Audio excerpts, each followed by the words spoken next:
Herzlich willkommen zur Serie 40 Jahre Ilpro. Nachdem wir letztes Mal sehr vieles über die stationäre Raumüberwachung erfahren haben, habe ich heute eine langjährige Mitarbeiterin da, wo wir sehr vieles werden über die Produktion erfahren.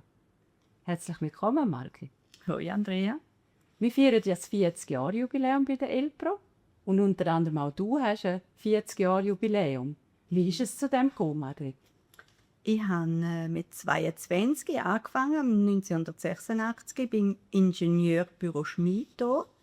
Und ein paar Monate später ist es zu Erni Ilpro geworden. Jawohl, was sind denn dort die Aufgaben, die du gestartet hast? Ich habe vor allem gelötet, das waren meine Aufgaben. Eher so kleinere Sachen. Und da sind sie so in der Erfindungsphase.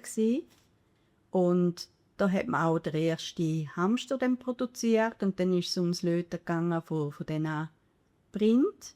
Und dort haben wir von Hand die SMD-Bestückung gemacht mit den Pinzetten, was man heute alles maschinell macht. Also die ganz feinen Teile. Das war da eigentlich meine Arbeit gewesen. Dann bist du nachher ja, hast du erzählt, in die Heimarbeit gewechselt. Wie ist es denn zu dem gekommen? Genau, ich habe dann geheiratet, habe natürlich mein erstes, bin dann schwanger geworden und danach ist es darum gegangen, dass ich eigentlich hätte kündigen musste, weil ich nicht weiterarbeiten, wenn ich schwanger, also wenn ich ein Kind habe. Und dann haben sie mich gefragt, ob ich für sie daheim weiterarbeiten. Und das habe ich sehr gerne angenommen. Dann haben sie mir mein Zimmer eingerichtet, wie es sein sollte. Und dann habe ich daheim angefangen und das war für mich super gut gewesen.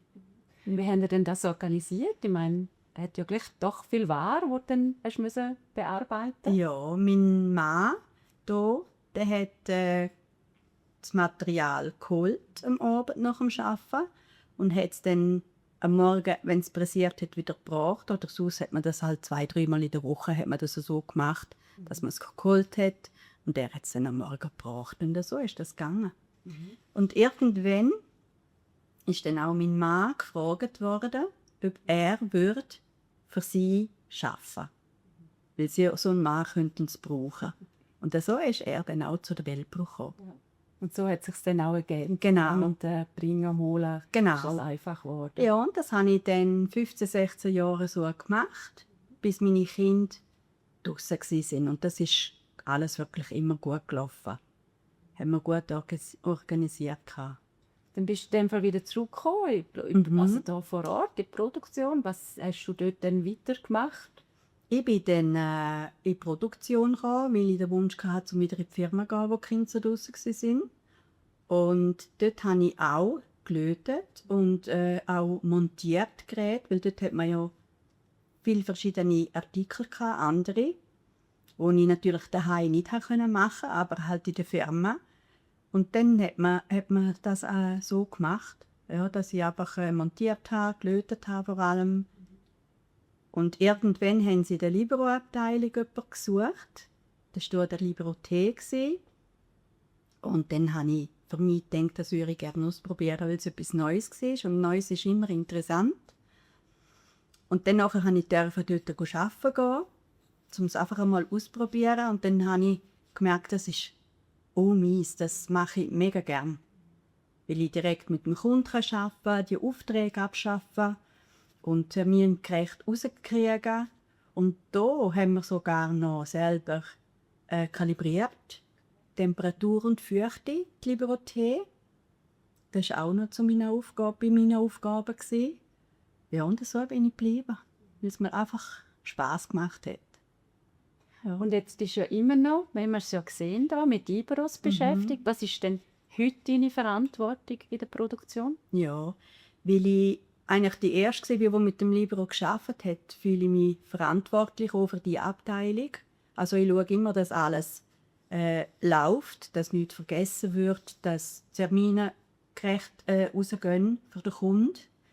Und dann tue ich für die Produktion noch die Viehplanung machen, dort noch die Arbeiten verteilen, dass die auch termingerecht fertig werden. Und das mache ich eigentlich auch mega gern. Du bist jetzt seit 40 Jahren dabei. Wir haben gehört, der Rolf, dein Mann auch, hat bis zur Pensionierung da gearbeitet. Deine Tochter Laura ist auch im Betrieb. Das ist doch eine grosse Elbro Family, auch schon ein Teil davon. Wie siehst du das, Elbro Family? Ja, also für mich ist es ein Ort, wo ich mich wohlfühle und ich denke, 40 Jahre sagt alles. Sonst wäre man nicht so lange in einer Firma.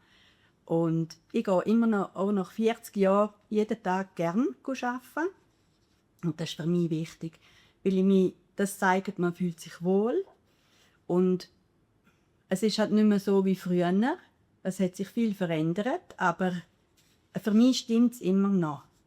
Man hat halt nicht mehr so einen Kontakt wie früher, wo wir kleiner waren, weil da hat man sich viel mehr persönlich kennt, hat gewusst, was der andere so tut, auch privat.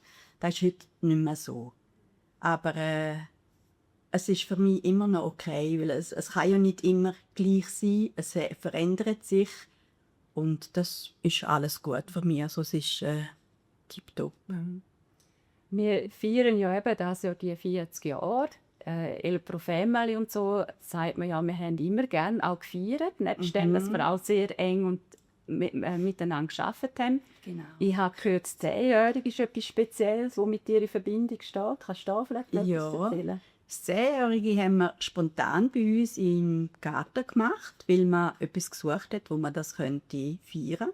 Und dann haben wir das bei uns im Garten gemacht, mit einem Zelt, mit einem Pizzaiolo, und das war wirklich schön gewesen. Da sind wir alle zusammengekommen und haben einander auch so noch mal ein bisschen kennengelernt, auch Leute, die vorher noch nicht dabei waren, und das war wirklich schön gewesen. Wir haben auch angepackt, haben wir ja gesagt, dass wir nicht feiern, sondern wir haben angepackt. Ja. Unter anderem auch das Zügeln war sicher ein grosses Thema gewesen. Auch dort habe ich gehört, oder? Hat es lustige Szenen gegeben? Ja. Wie war das so? Ja, da hat man über das Wochenende alles, was Räder hatte, hat man genommen und hat Material draufgeladen und hat es von der einen Straße über die andere das neue Gebäude geschafft. Ja, das war wirklich noch lustig, ja, so Zeug. Es sind noch abschliessende Fragen bei. Was wünschst du dir für Elbro, für uns als Kolleginnen und Kollegen für die Zukunft?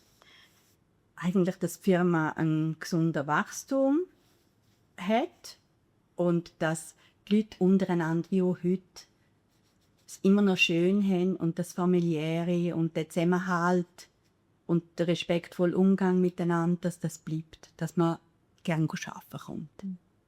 Das sind sehr schöne abschließende Worte, Martin. Danke vielmals für das Interview, für den persönlichen Einblick, den du uns da gewährt hast.